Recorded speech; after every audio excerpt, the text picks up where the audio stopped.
GM friends, and welcome to the bear market. Prices are falling as we speak, but no matter the market conditions, DEXs are elementary for every DeFi ecosystem to succeed. However, the problem with DEXs is that their cryptocurrencies are well known for being most of the times highly inflationary and that they have a limited set of use cases.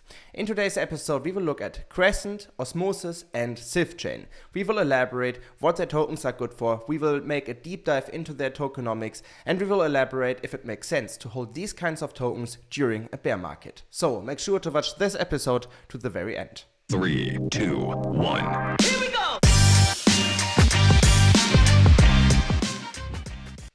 But before we really dive deep, let us get a broad overview of each project. On the one hand, we have Osmosis, which is as of now the dominant DeFi DEX in the Cosmos ecosystem. So people can provide liquidity here, they can swap different assets back and forth, and of course they can stake Osmo, but more to that in a second. Let us continue with Sifchain. Sifchain is also a DEX, so people can again swap different tokens back and forth and can provide liquidity on Sifchain. The interesting thing about Sifchain is that they have an Ethereum integration, so people can even swap and trade different ETH assets on Sifchain. This is very interesting, and besides, Sifchain also offers fixed APRs on different pools on Sifchain. Crescent is definitely the youngest project in this list. It was formerly known as Gravity DEX, but rebranded very recently. Also very recently, the project launched and people were happy to claim a very juicy airdrop. What's also interesting about Crescent is that people can natively do liquid staking on Crescent, but more about that in a minute.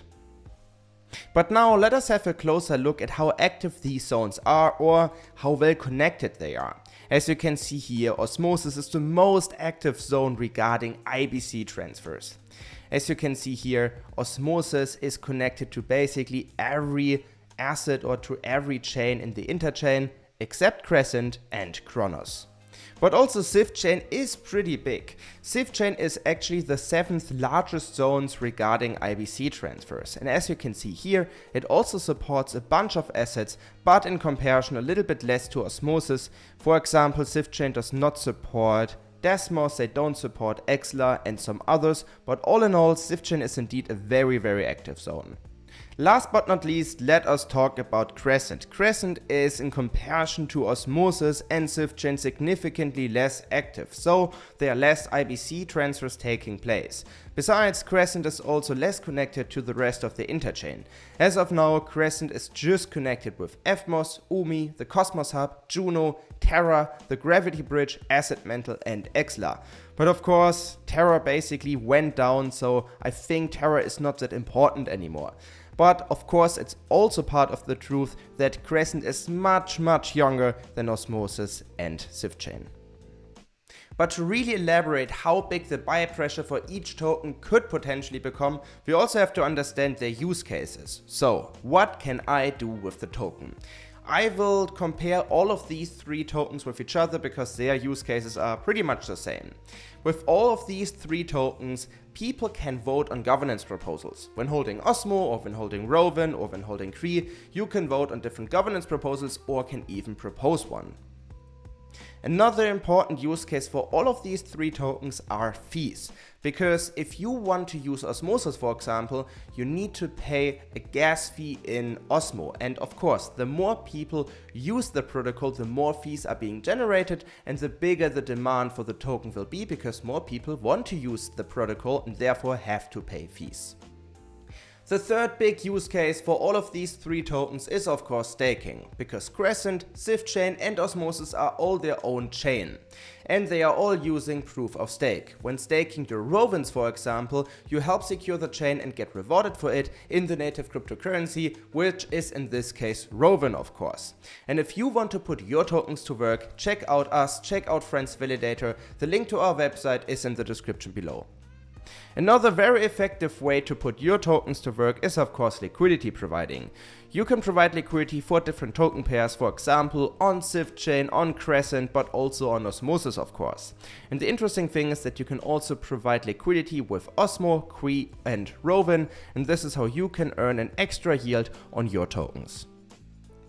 But now let us dive deeper into the tokenomics of OSMO, CRE and ROWAN. Therefore, let us start with OSMO. And before diving deeper into the tokenomics of any cryptocurrency, you should study their genesis supply.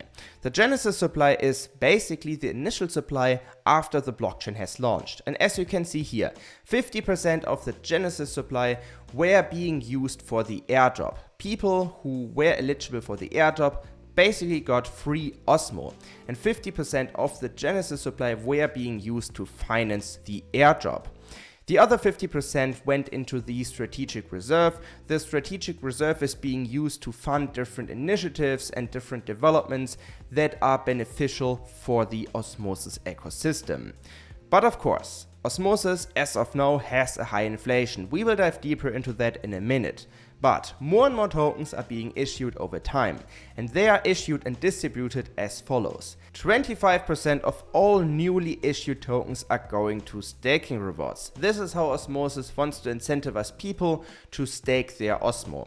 Besides, 25% are being vested. It is a developer vesting contract, and this is how the developers are being rewarded for all the hard work they have put into Osmosis initially. And then 45% are being distributed to liquidity mining incentives. This is how Osmosis wants to incentivize people to bring their liquidity over to Osmosis. And then 5% of all newly released tokens are going into the community pool.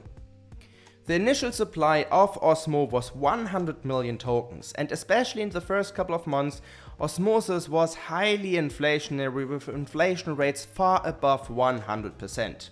Osmo still is very inflationary, but more about that in a minute. The interesting thing is though that Osmo does not have a capped or a maximum supply. Osmo has a so-called asymptotic maximum supply of 1 billion Osmo. But what does it mean?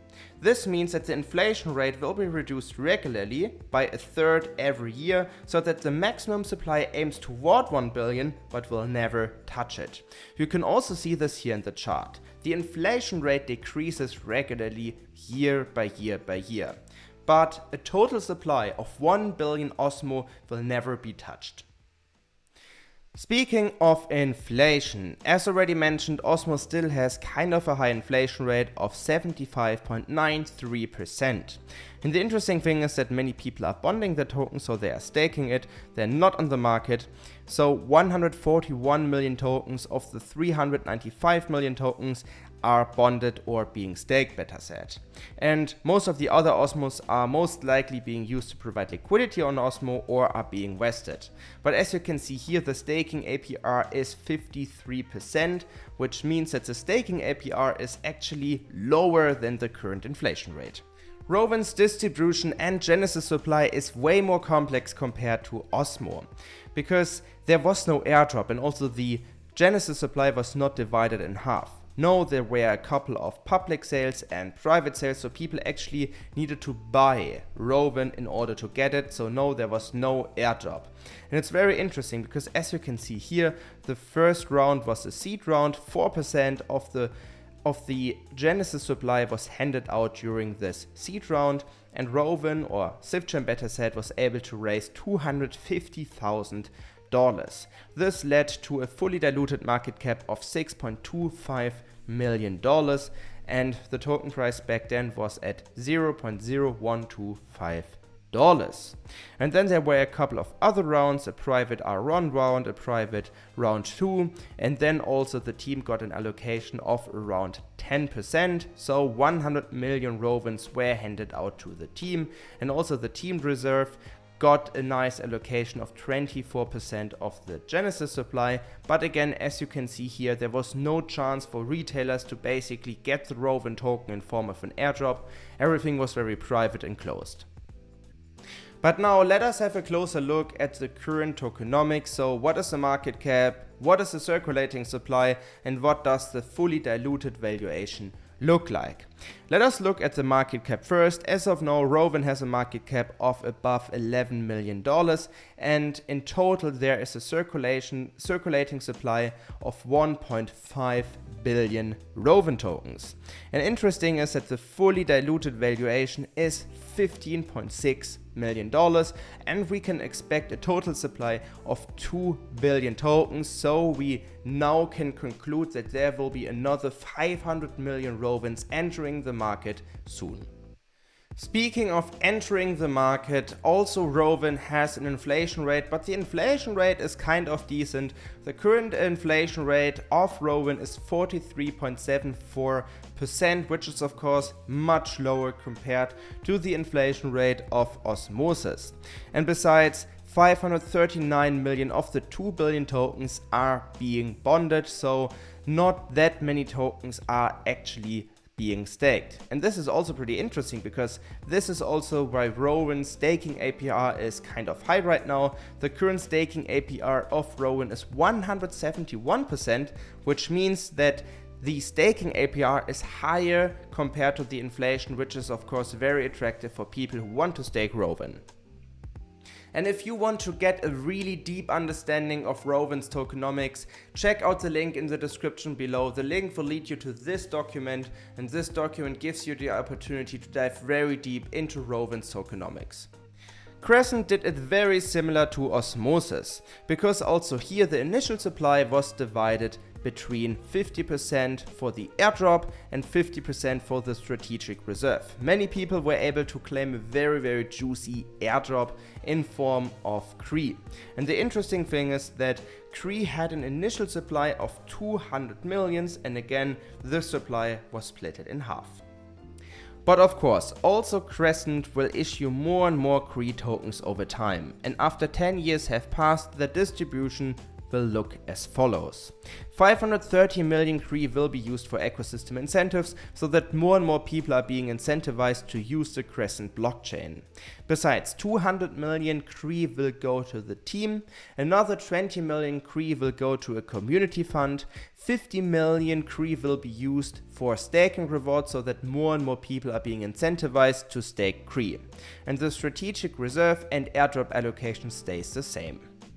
But speaking about issuing more CRE tokens to the market, as you can see here, CRE has an inflation rate of 54.35%.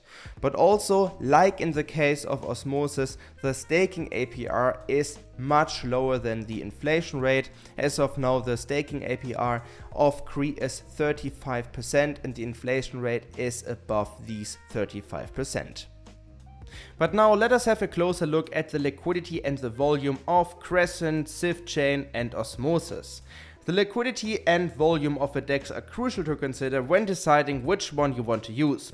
If liquidity and volume are low, you can lose a lot of value in your swaps due to slippage. Also, low liquidity makes it easier to manipulate prices. Besides that, we will also look at the selection of assets you can trade and provide liquidity for. And again, we will start with Osmosis. Osmosis has by far the largest liquidity and volume of the three. In March, we peaked at a total value locked at almost $1.8 billion. And now we are down to $148 million. That is a decline of more than 90%. Osmosis's 24-hour volume is currently around $30 million, which is still somehow good considering the rough market conditions in the interchain right now.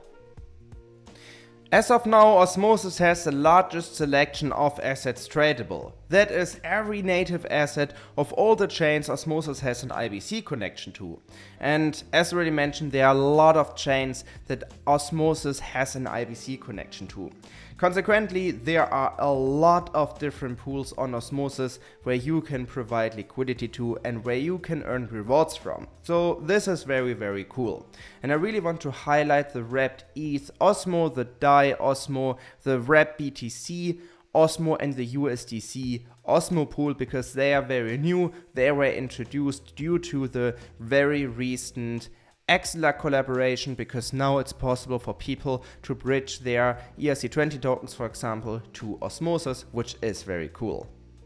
By the way, your rewards come through a swap fee of 0.3% that is being charged, and it's also very interesting that there are internal rewards paid out in Osmo tokens, and there are also external rewards. Let us have a look at this. Here are incentive pools, as you can see here, and some pools have external rewards. So for example, there are projects that say, hey, we want to incentivize our pool on Osmosis, and this is why we want to incentivize this. Everyone in the world can incentivize a pool, so if you want to give external incentives for a special pool, you can do so. Sifchain's TVL, on the other hand, is above $7.5 million, and of course, as you can see here, Sifchain lost a lot of TVL. The all-time high was at around $206 million, and yeah, again, it crashed significantly. One of the major reasons was, of course, the UST drama. Also, Osmosis lost a lot of TVL back then because most stablecoin pools were, of course, filled with UST, and there was also Luna on both Osmosis and Sifchain, and this is why Sifchain also lost so much TVL throughout the past couple of weeks and months. And now let us have a quick look at the volume. The 24 hours volume of Sifchain is at $1.7 million, which is lower to Osmosis, so Sifchain is being used less compared to Osmosis, but still it is kind of decent in my view, because again, the current market conditions are not very good, and also Sifchain still has to suffer a lot from the Terra drama because there was so much UST and Luna on Sifchain. What's cool though is that you can find many unique pools on Sifchain that are not accessible on other Cosmos ecosystem DEX such as Osmosis. Because again, Sifchain has an integrated bridge to Ethereum, so as you can see here, you can also provide natively liquidity for ETH, but also for assets like Phantom, which is very, very cool. However, please keep in mind that all pools are traded against ROWAN, so you are inherently exposed to its price fluctuations when providing liquidity. The problem with Crescent is that there's not much to see on Minscan, so we do not know a market cap as of now, and also not the 24 hours volume. It's very hard to tell a liquidity here, but let's have a look at their farm, because this is how we can elaborate like more or less an estimation. Right now we see different pools. Atom CRE is, for example, the largest pool on Crescent, and yeah, as we can see here, we can approximate that Crescent's TVL is around $6 million, so not too far away from Sifchain's TVL. However, it's very hard to tell how high the TVL is as of now. But it's also important to mention that Crescent was very exposed to the Terra ecosystem, so all the dominant pools on Crescent used to be a UST pool and a Luna pool, so this was also why Crescent lost a lot of liquidity in the past couple of weeks. And besides, again, we cannot really estimate how high the 24 hours volume is, we do not have the data, but again, the total value logged as of now is $6 million. And now let us have a look at how decentralized these projects are. Again, let us start with Osmosis.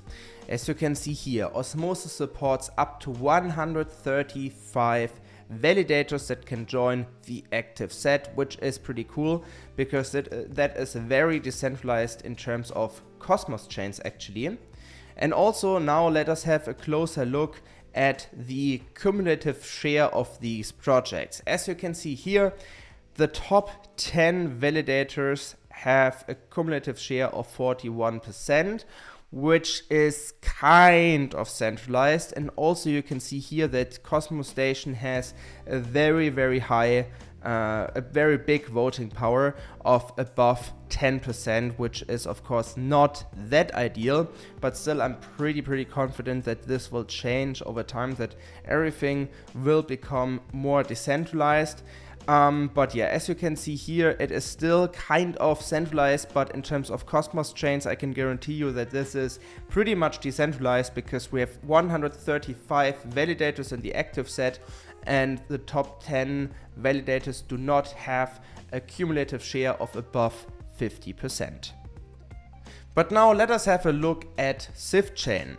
And Sifchain only supports 115 validators, which is of course a little bit less than Osmosis. Osmosis again supports 135 validators, but as you can see here, we see a problematic over here because the top 3 validators have a cumulative share of 46%, and the biggest validator, which is block 9, I hope I pronounced that right, this validator has a voting power of more than 20%, which is of course not that good.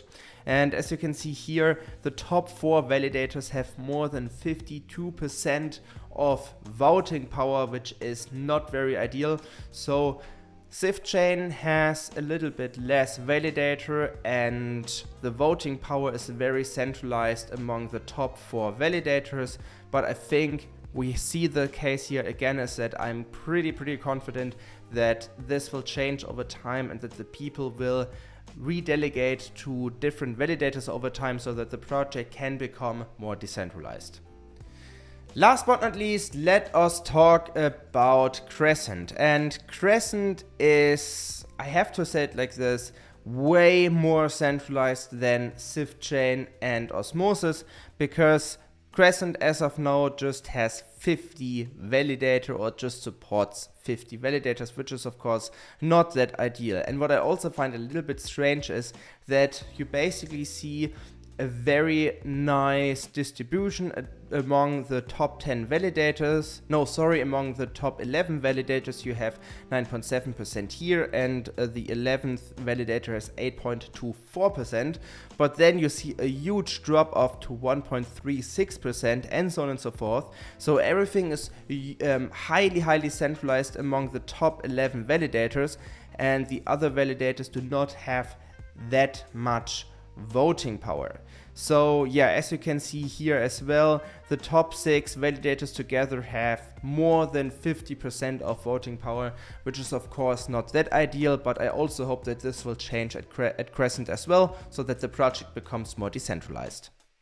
But now let us answer this community question, which is actually a very good community question, because it asks for the revenue. So how much revenue does these protocols make? And sorry guys, I can't tell you something about Sifchain and Crescent because there is literally no data.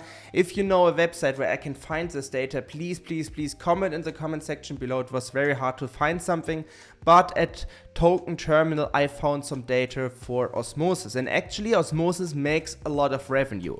As of now they make a 30 days total revenue of $2.78 million, and of course this was much higher a couple of weeks ago because of course everything crashed. Also Osmosis lost a lot of liquidity, but still Osmosis makes $2.78 million per month, which is absolutely mind-blowing, again considering the current market situations. So this is pretty cool to see. So Osmosis is actually a profitable protocol. So if we look at Osmosis like on a company, Osmosis is actually a very healthy and very fast growing protocol, because again the current market situations are not that good, and still Osmosis makes $2.7 million per month.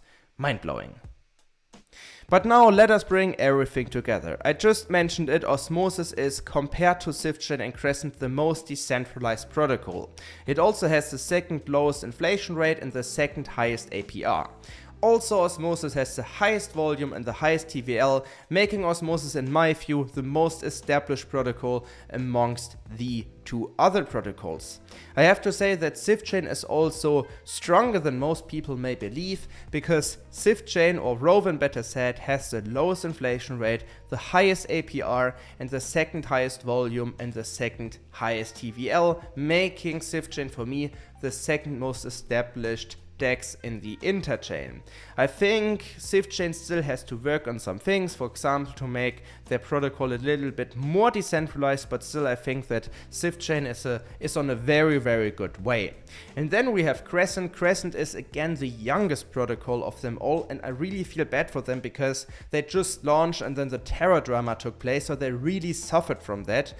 CRE still has the highest inflation rate, the lowest APR, the lowest volume, and the lowest TVL. But again, I mentioned it, right now it is just a very difficult time, and Crescent really relied a lot on Terra actually, and they lost a lot of TVL and volume just because of that and lost a lot of momentum. So yeah, I really feel sorry for them, but I think that this could change very soon. They just have to continue the work, and also I think if they can solve some problems regarding decentralization, and maybe if they can connect to more and more IBC chains, I think this would be like very interesting to see how this all play out. But in a nutshell, as of now, Osmosis is still on top one. They are still the biggest DEX in the interchain, with actually the strongest tokenomics as of now, and with the most reliable product.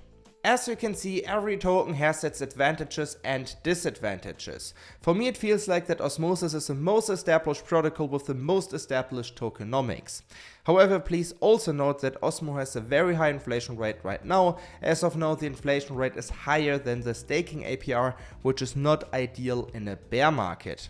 On the other side, we have Sifchain. Sifchain's ROWAN has kind of very good tokenomics because the inflation rate is lower than the staking APR, but I don't know how big the buy pressure is because Sifchain is not that established compared to Osmosis, so the volume is lower and also the TVL is much lower. And then we have Crescent. Crescent is a super young project. We do not really know what to expect as of now. Also, Crescent suffered a lot from the Terra drama, and also here the inflation rate is higher than the staking APR, which is also not super ideal for a bear market. So there's a lot of uncertainty, and right now you really have to do a lot of research to figure out if it makes sense to hold one of these tokens during a bear market or not.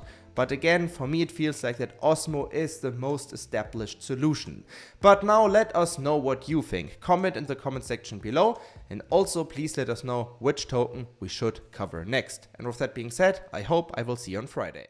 I mean, the Terra ecosystem was largely made up of Anchor actually. I mean, I remember actually not many weeks before the collapse, I saw someone mention how flourishing it was, how there was so much stuff going on, and I went to the ecosystem page to click through the projects, and I mean, Anchor was the beast, right? It was holding, I don't know, 14 billion UST, and then the next protocol, I don't remember, Mars or Mirror, it was vastly smaller. Like those, I mean, significant TVL in it for sure, but compared to Anchor, it was nothing. So like you could almost say that Terra was Anchor.